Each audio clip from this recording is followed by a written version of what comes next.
There comes a time when silence is betrayal. After receiving the Nobel Prize, Dr. King was more frequently asked about his views on international matters. One of them being the United States' involvement in the Vietnam War.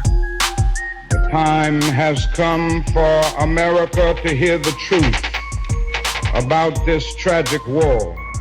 Now, I've chosen to preach about the war in Vietnam today because I agree with Dante that the hottest places in hell are reserved for those who, in a period of moral crisis, maintain their neutrality.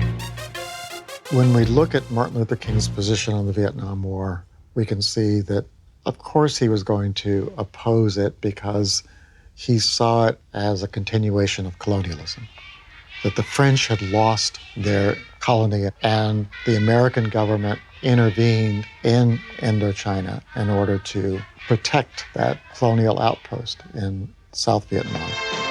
Civil rights leader Martin Luther King leads the procession to the United Nations, where he urges UN pressure to force the U.S. to stop bombing North Vietnam.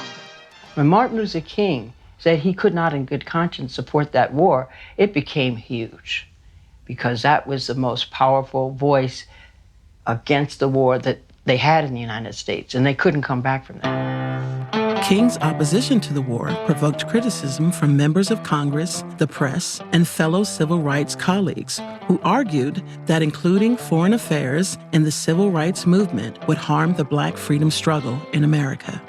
New leaders came about with different views on social justice and change. I think Dr. King is a great man, full of compassion. He is full of mercy, and he's very patient. He is a man who could accept the uncivilized behavior of white Americans, their unceasing taunts, and still have in his heart forgiveness. Unfortunately, I am from a younger generation. I am not as patient as Dr. King, nor am I as merciful as Dr. King. I would have to say, for my generation, we didn't see the effectiveness of loving your enemies and refusing to do anything other than peacefully and prayerfully resist. Not that that's wrong, it's just that we were a little impatient and we didn't think that was gonna do the trick. In 1966, Martin Luther King Jr. and Stokely Carmichael walked side by side from Memphis, Tennessee to Jackson, Mississippi, known as the March Against Fear. It was during this march that Carmichael first spoke publicly about Black power. Stokely was standing there saying, "We want Black power, we want Black power, we want Black power." And the crowd is responding. And so these images go out on television, and I think they are stunningly striking.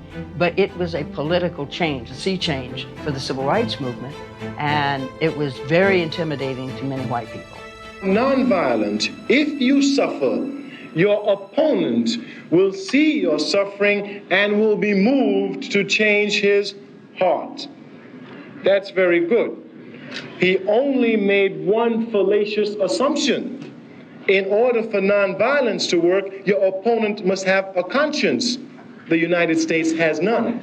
Has none. Stokely Carmichael became one of the most popular and controversial Black leaders of the late 1960s. Martin Luther King, however, stood by his ideal. Then I believe we will be able to continue to keep a nonviolent movement alive and keep Negroes committed to this method of struggle. That a nonviolent approach was the only way forward.